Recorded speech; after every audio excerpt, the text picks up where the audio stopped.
ہم باہر کی مشکلات سے نہیں ہارتے، اندر کی کمزوریوں سے ہارتے ہیں۔ آپ نے اکثر دیکھا ہوگا کہ گندگی کے ڈھیر پر بیٹھا یا روڈ کے کنارے سویا ہوا کتا گاڑی کے پیچھے ایک فاصلے تک بھونکتا رہتا ہے اور دوڑتا رہتا ہے۔ نہ یہ کتا آپ سے گاڑی چھیننا چاہتا ہے، نہ گاڑی میں بیٹھنا چاہتا ہے اور نہ ہی اسے گاڑی چلانی ہے، بس خواہ مخواہ بھونکنا اس کی عادت ہے۔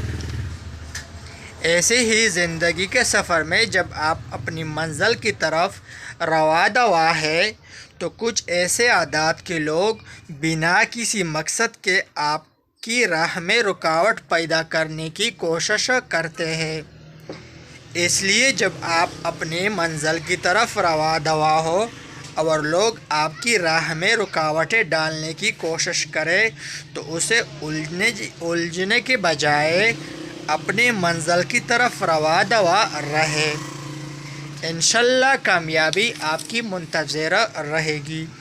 ایک بات ہمیشہ یاد رکھیں، راستے میں کنکر ہو تو اچھا جوتا پہن کر چلا جا سکتا ہے، لیکن جوتے میں ایک بھی کنکر ہو تو اچھی سڑک پر بھی چلنا مشکل ہو جاتا ہے۔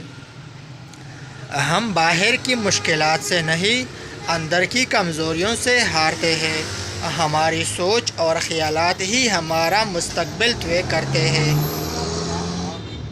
اپنی سوچ اور سمت کو درست رکھیں، کامیابی آپ کے قدم چومے گی۔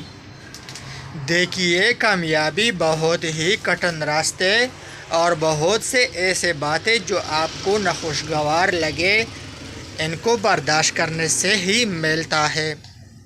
تھینکس فار واچنگ، اور اگر آپ ہمارے چینل پر نئے آئے ہیں تو چینل کو سبسکرائب کرنا نہ بھولیں۔